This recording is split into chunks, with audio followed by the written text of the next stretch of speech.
Hello, welcome to Art Rant, and today we're going to talk about small, tiny brushes. What I want you guys to understand, if you are my painting students, is that you can use any type of tools to apply paint. And there's a lot of freedom in that when oil painting. If you are so good that you can paint with anything. And I use nail art brushes to do the detailed work of my oil paintings.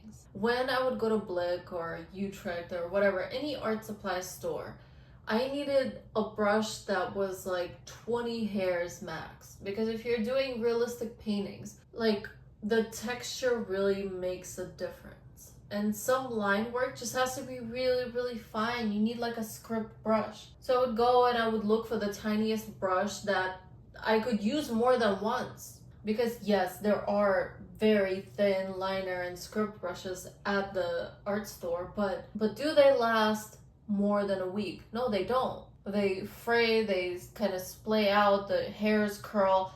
Like, I was just losing my mind over these tiny brushes that were still kind of expensive for a brush, but that were just one-time use. Like, that's just ridiculous. The markup for fine art brushes. Just because you're going to the art supply store and you're getting a tiny 20, 15 hair brush there, that brush shouldn't be more expensive because you're going to use it for oil, because the thing falls apart anyway. There's no such thing as I'm paying more and I'm going to get quality, because I'm not seeing this quality in any of these brushes. But what I was seeing was Instagram nail art videos. And nails are tiny. And people are painting like portraits, like landscapes, all kinds of nail art. Like, this is a very tiny canvas. And plus they're using, I don't know what they're using, but they're still using like a paint-like substance. And they're doing amazing detail work. They're making beautiful, beautiful, tiny, they're like miniature little paintings. So at some point I thought, this is kind of pointless going to the art store to get these tiny brushes. Like, who really cares what kind of brush I use? If people are making beautiful nail art, like microscopic stuff, like what are they using? Like, I kind of got curious. So I went to Amazon and I ordered the first thing that I saw, which were these brushes. I ordered these nail art brushes. And this is a fresh set because I order these all the time. Like, this is just a recurring order delivery on Amazon because they're that good. And if you're one of my students and if you've taken my workshop, you know that I give these to my students as a gift at the end of the class. So I have multiples of these. Like, they're just the best liner and detail and fine work brushes that I've ever found. So let's look at these brushes.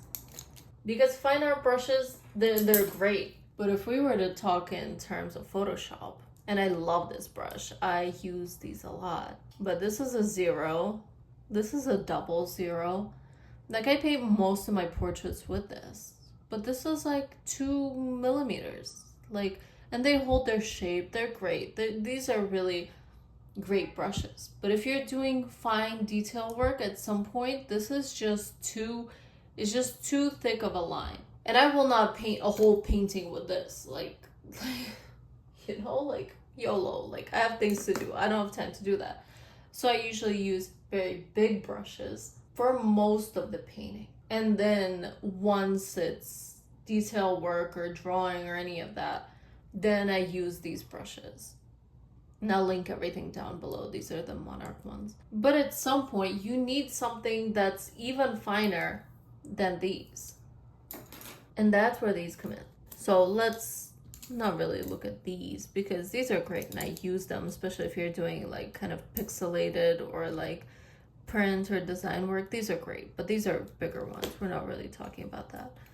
This is so cute. The tiniest fan brush. I use this like if you're doing like anatomy, like features, like kind of those fine curvatures of the face. This is amazing. I do a lot of my paintings with fan brushes, like you guys know, but we'll do a different fan brush video. But this is like the tiniest, the cutest fan brush I've ever seen. This is amazing.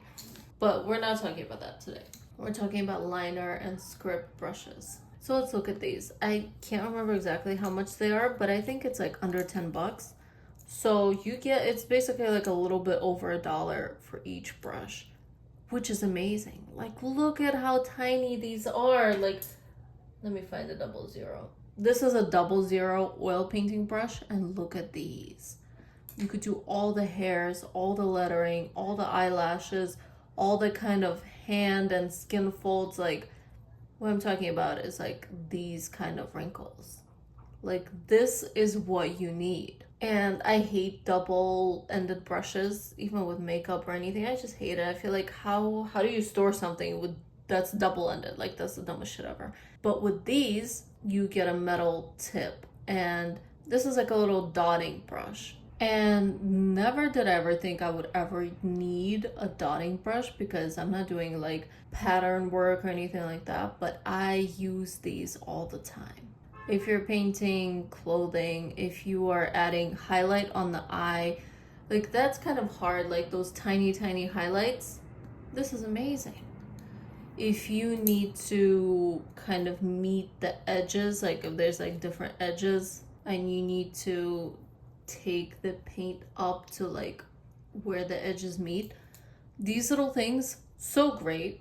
Like, this is a great brush. And because these brushes aren't designed for oil paint, they're designed for nail enamel and gel and whatever, nail polish, the ferrule is different. Like, this is a metal ferrule. Like, look at the ferrule is the metal part of the brush. Like, look at the fine art brush versus this. Do you see how, like, at the edge, this is just a cylinder, but here it's really tapered. So the brush stays really, really kind of tapered and straight, because these are designed for gel polish, and that stuff is much tougher, much more dense and harder than oil paint. So these are designed in a tapered way so that the gel polish doesn't get within the ferrule and then splay out the hairs. They need to do this for oil painting brushes, because this ferrule just kind of ends, and then the oil paint ends up building up inside of the ferrule and then kind of fanning out the hairs at the end of the brush. So I feel like these are meant to be used with a more industrial kind of paint. Like, these brushes, they're wonderful and they're amazing and they're great, but they just don't hold up to the point, just does not stay the same. But with nail art brushes, these are meant to be used with gel, with acrylics, with really dense paint that has all kinds of chemicals, and I feel like it's a lot tougher than oil paint. But these are amazing. Like, I just cannot say enough about these brushes. But what I want you guys to understand as oil painters, as someone that is trying to learn realism, and as my virtual art students, is it's not about a certain brush, but it's about the kind of abstract concept that you can use anything to paint. You can make realistic paintings using anything. It's like this, the idea is more important than the art supply. Because sometimes, and I used to be like that too, I would ask my professors, which exact brush did you use to paint that? What pigment is on your palette? It doesn't matter. It really doesn't matter. I knew someone in art school that used makeup brushes, and this was like the broiest dude ever. And he painted all of his paintings with makeup brushes. And we were always amazed, like, how did you blend that? You must have just spent hours blending. And he was like, no, that's a NYX brush. If the end result looks good, and if you're able to do whatever with whatever tool you are using, then it doesn't matter. And art stores don't want you to think that way because they want to sell you stuff and whatever. They don't want you going to Amazon and paying $10 for 9 brushes. Like, that would take down their whole business. But if you're looking at the result, these are so much better. So these are the brushes that I use for all of my detail work, all of my realism paintings. This is what I use. And what I want you guys to understand is kind of the abstract concept of oil painting tools, that you can use whatever works for you. I'm like giving you the blessing to just go and experiment and play around. Whatever you are painting, feel free to play with textures.